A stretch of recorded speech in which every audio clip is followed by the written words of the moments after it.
Welcome to Health Talk. This program is designed to help you better understand weight loss surgery. You will learn who our bariatric surgeon is, what procedures she provides, and how you can improve your life with weight loss surgery. Let's begin by getting to know our surgeon. My name is Amy Johnson. I am a bariatric surgeon at Pikeville Medical Center. I trained originally at Wake Forest University Baptist Medical Center. I also did my medical school at Wake Forest University Baptist Medical Center. Why did you choose to practice at Pikeville Medical Center? I was very interested in developing a burgeoning program, and I saw here an opportunity to grow something that was just starting and that had an extreme potential. I also saw that there was an extreme need in the community, and I was very happy that I found this area to start this practice. What inspired you to become a bariatric surgeon? My original experience with bariatrics was initially in the service when I was asked to take over the practice while many of my colleagues deployed to Iraq. I felt as though I was somewhat being forced to do so, but when I started this practice and I started taking care of these patients, I realized that it was the only practice of surgery where I was able to follow a patient long term and see tremendous success and a change in their lives that was extremely meaningful. And I appreciate that to this day. Tell me about the most rewarding moment in your career. I can tell you a patient that I will always remember, and that's a lady that was one of my first patients I ever operated on. She was a lady who was very eager to have a procedure done. She was morbidly obese, very unhappy with her health, and had diabetes and hypertension and sleep apnea. I operated on her, and like many people who have this operation, she had thought long and hard about the procedure, had done a lot of research, and had finally come to the determination that she had to have this procedure in order to improve her health. So I took her to the operating room, we performed the operation, and about a week later she saw me and she was experiencing withdrawal, if you will. She was a little nervous about the fact that she couldn't eat the same way she ate before, and she was having a little anxiety, and she told me at one point she wasn't sure she made the right decision. And I then followed her throughout her year and then saw her a year after that, and she came up to me and apologized to me for that statement. She didn't need to, but it was an interesting statement in that she was probably the happiest she had ever been in her life.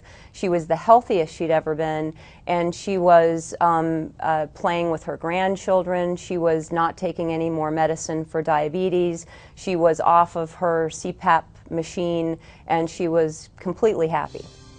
How do you motivate your patients?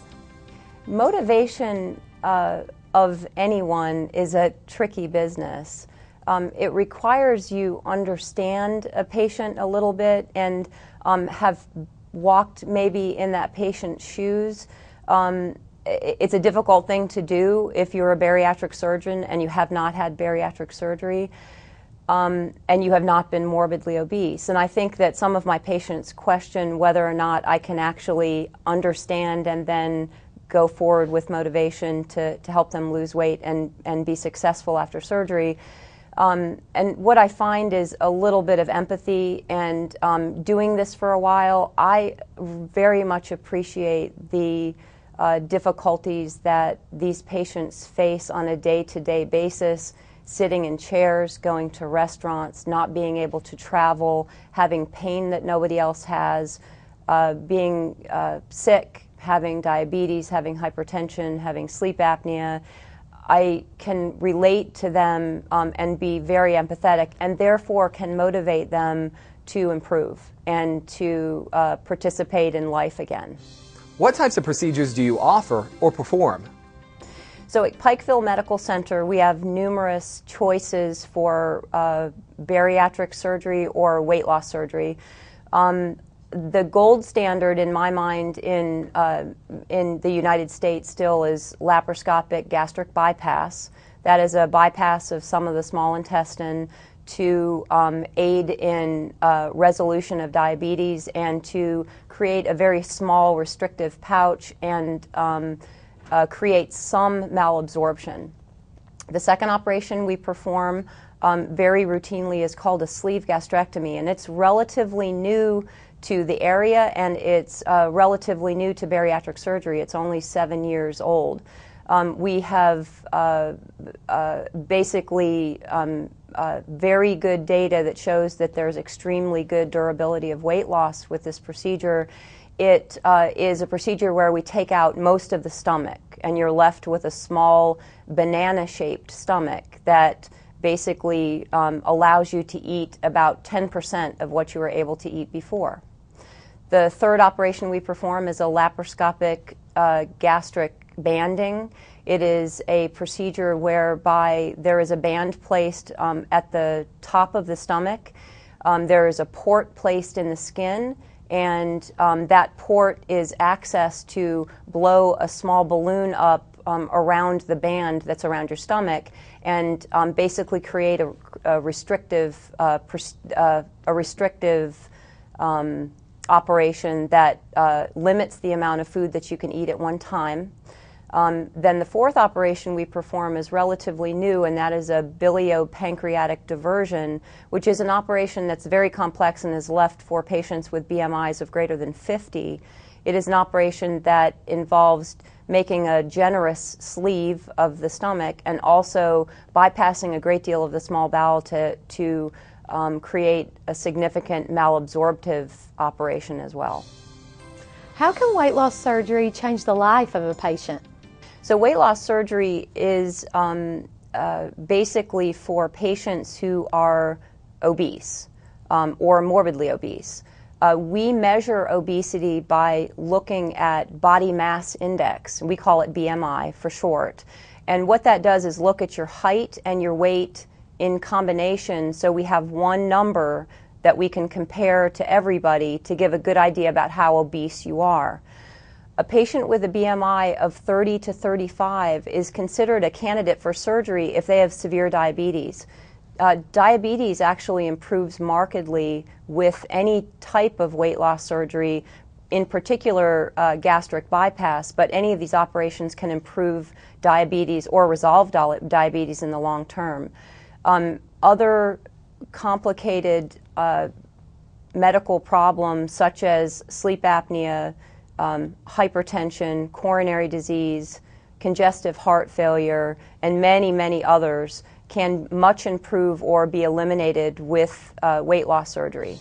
How quickly can patients expect to see results? That sort of depends on what operation you have. Patients who undergo sleeve gastrectomy, gastric bypass, or duodenal switch often see results in the first week. They have a 10-pound weight loss. I mean, it's very dramatic and very quickly. The weight comes off very quickly. In addition, with any of those operations, we see a profound change in patients who have diabetes, in that most of them are off of their medicines when they leave the hospital. It's pretty dramatic and very overwhelming. People who have lap bands, it normally takes longer to see changes both in weight and in health. Will I ever get to the point where I can eat the foods I love? So patients are super interested in this question because, you know, we all have an interest in eating the foods we love before surgery. After surgery, what's interesting is a lot of the foods that people really love, they don't love anymore. And they may love different kinds of foods. So that's sort of a loaded question in that you may find that you can eat the same things you ate before and enjoy them, and that won't take long. It takes 6 months to a year, and people can eat basically what they want. But what they want may not be what they wanted before. Do you feel like exercise is a must for weight loss? And what do you recommend for someone who's been inactive for a while?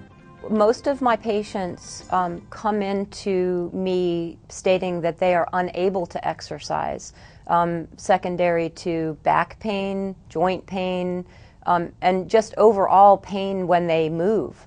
And so getting somebody on an exercise program is kind of difficult initially.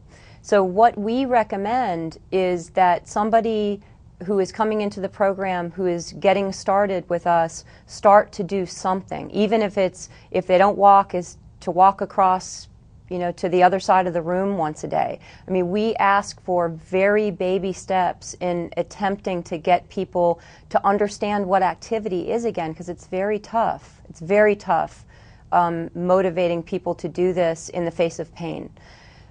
We know, based on a lot of research, that exercise postoperatively and activity levels that are high postoperatively actually are one of the independent factors of success 5 years out.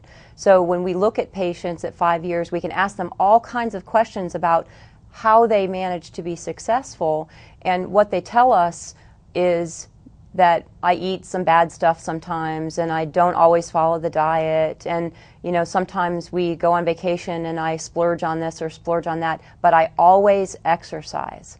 It's very important, and it's what we understand is the key to long-term success with any weight loss surgery. What are some of the misconceptions about weight loss surgery? So there are several misconceptions about weight loss surgery. I think the biggest one I hear from family members of bariatric surgery patients is that they're really taking the easy way out. And I can tell you without a doubt that none of these folks feel like preoperatively or postoperatively that they've taken the easy way out to have a major surgery to take care of a problem that's plagued them for years and to take charge of their health and reclaim their lives. So that's one misconception that we hear a great deal of the time. The other thing that's pretty important to address is that weight loss surgery is not a magic bullet. It does not magically cure problems without the patient being very much in the loop, if you will.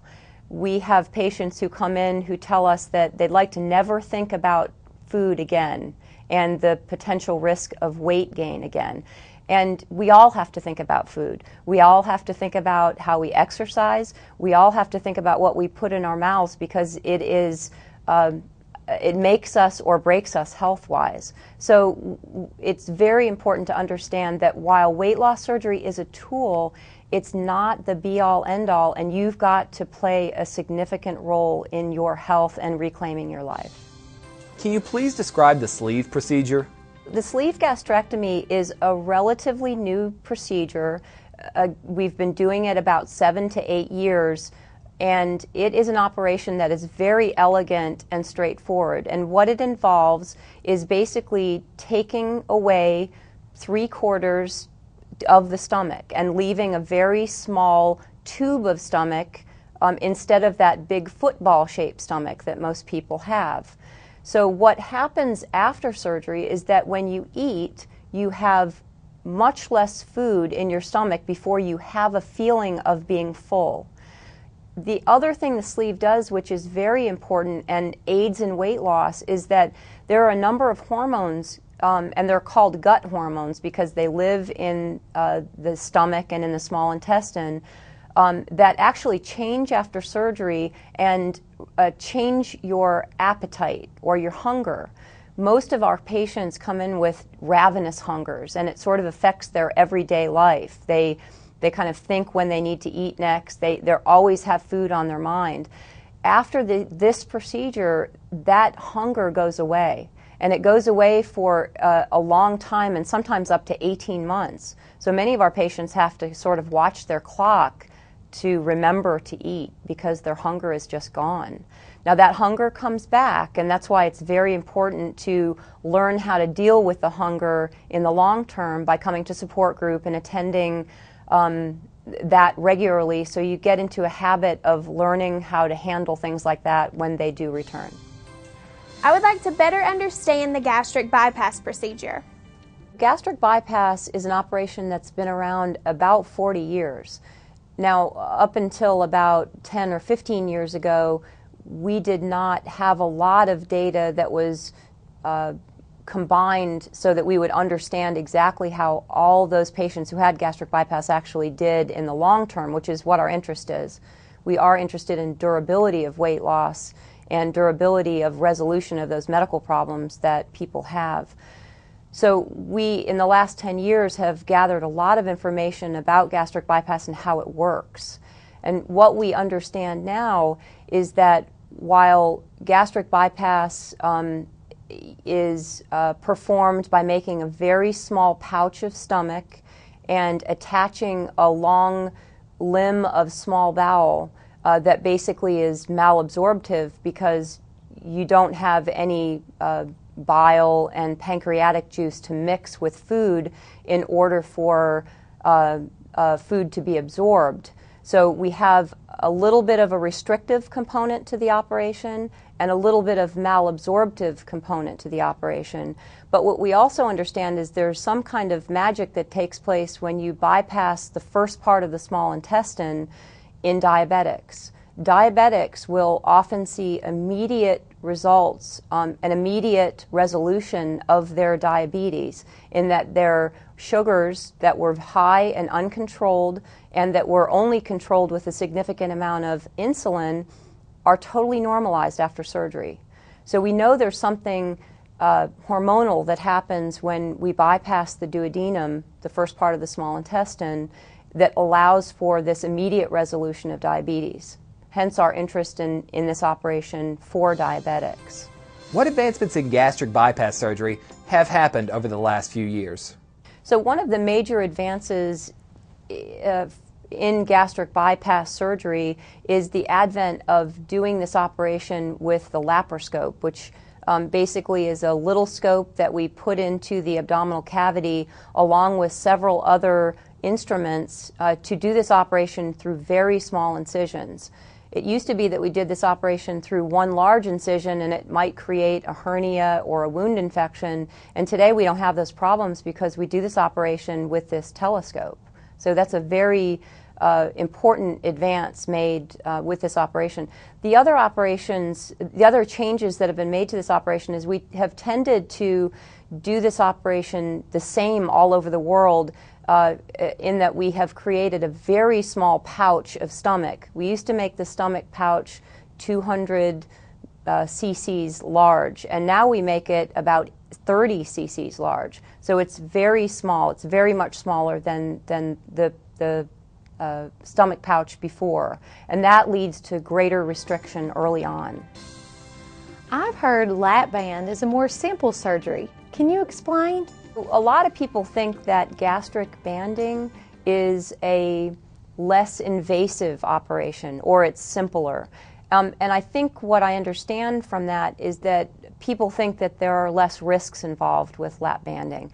And I think the important part to take home is with less risk potentially comes less efficacy and less durability of weight loss.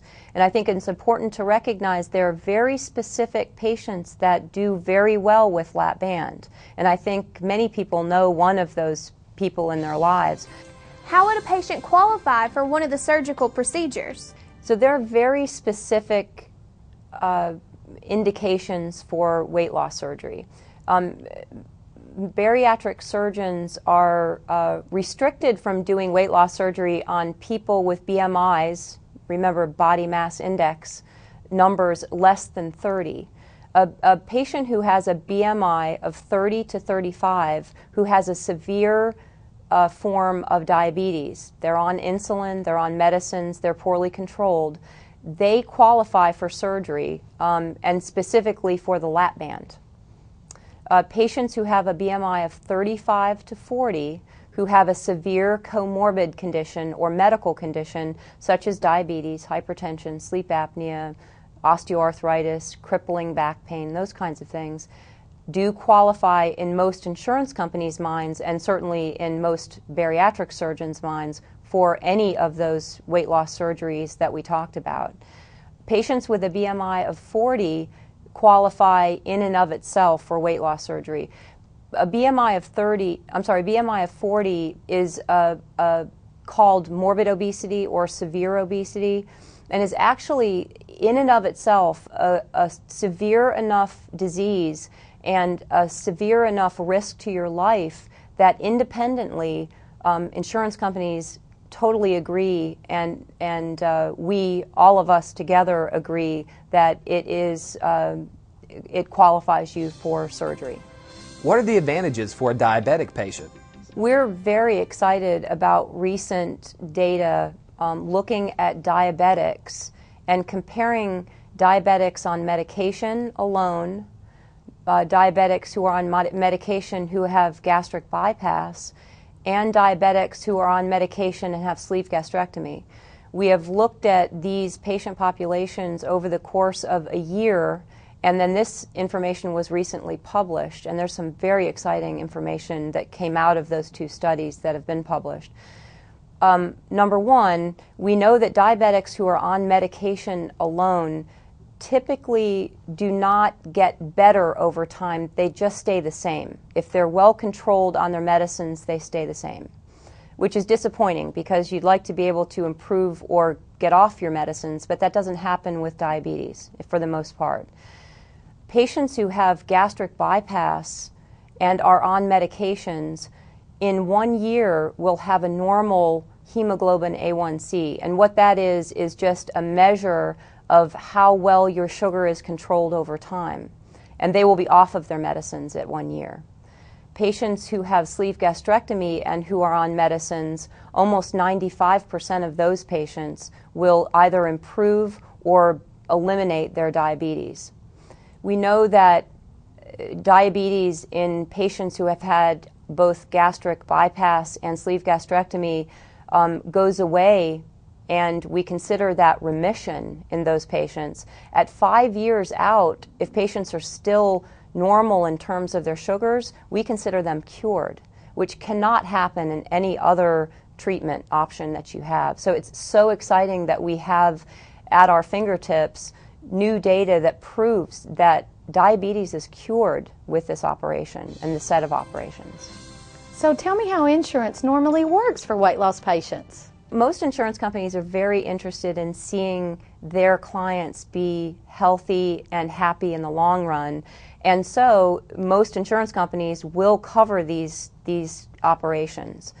We have people dedicated to helping our patients when they come into the office to muddle through what insurance companies need prior to operation.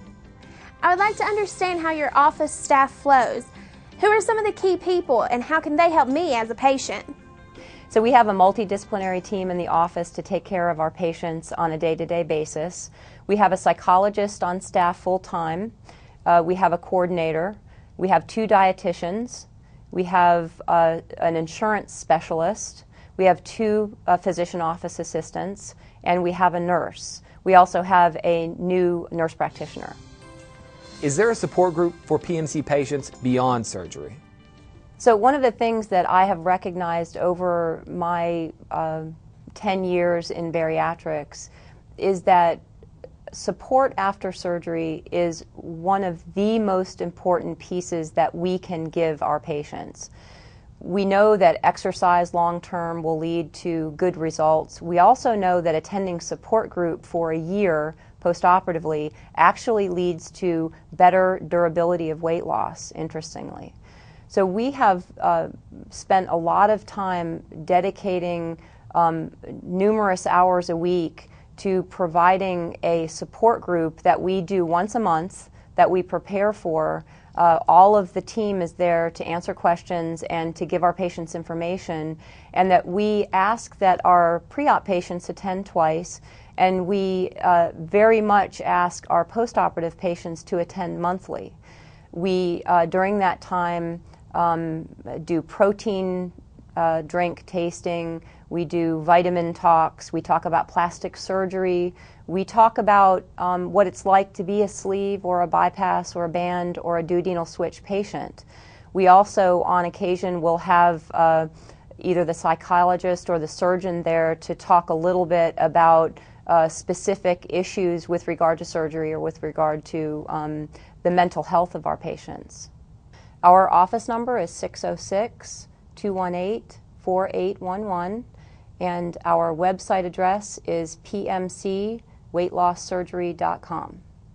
If you are somebody who is struggling with your weight, or who has severe diabetes, hypertension, sleep apnea, or other medical conditions secondary to obesity, I urge you to contact our office. We're happy to help you there in guiding you to join us at a seminar so that you can learn more about weight loss surgery at Pikeville Medical Center. Thank you for joining us for Health Talk. If you have questions about weight loss surgery, feel free to contact Pikeville Medical Center.